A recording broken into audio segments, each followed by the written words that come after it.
Hello, I'm Bill Borsma, founder and owner of OC Consulting Group, a fee-based life insurance consulting practice. I want to talk about one of the most ubiquitous forms of life insurance in the market, group term and association term. While seemingly simple and uncontroversial, I'll suggest there's more to it than most people realize. Group term is a staple of benefit packages, and association term is marketed as a feature of professional groups. It's easy to enroll, and in group insurance, it comes right out of your paycheck. What could be easier? These types of coverages can be appropriate for young people looking for insurance for short durations, but let's look closer at what happens. After the early years of low premiums, we see the proverbial frog boiling in the pot on the stove.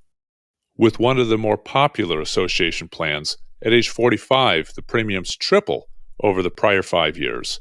And on that same individual, at age 50, the cost almost doubles.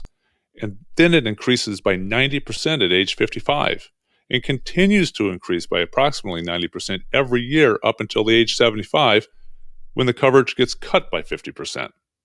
When you compare to the cost of individually underwritten term, the group term and association term prices are astronomical.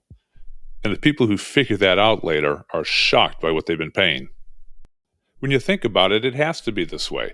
These are non-underwritten policies, and the healthy are subsidizing the unhealthy and uninsurable.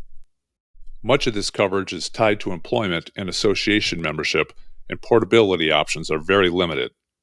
Furthermore, if there is a desire or a need for conversion to a permanent policy, the options are limited and the pricing is ridiculous, especially compared to other options available in the market.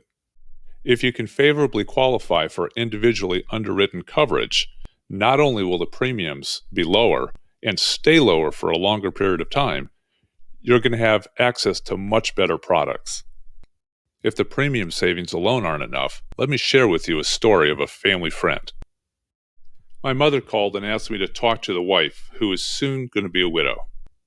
20 years ago, her husband took advantage of the group term and signed up for a $250,000 policy. Last year, coincident with retiring, he was diagnosed with inoperable and terminal brain cancer. He'll be gone by year's end, and the insurance isn't in force. Not only was he overpaying from the beginning, but over the period he was in the plan, the premium went to 10 times the cost of individual term pricing. If he had individual term coverage, he could have kept the inexpensive policy in force.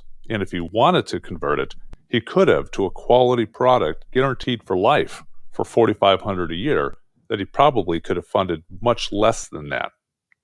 Conversely, he didn't have an option to keep his group term in force, and the conversion cost $30,000 a year for a $250,000 policy. Why did this happen? He didn't know any better. Expediency, conventional wisdom, lack of knowledge, it's what people do, right? But let me be clear, if association or group term is the only life insurance available, then by all means, take advantage of it. But if you have an opportunity to get your own decent insurance, you'll be richly rewarded for doing so. Thanks for your time today, and as usual, let me know what I can do to help.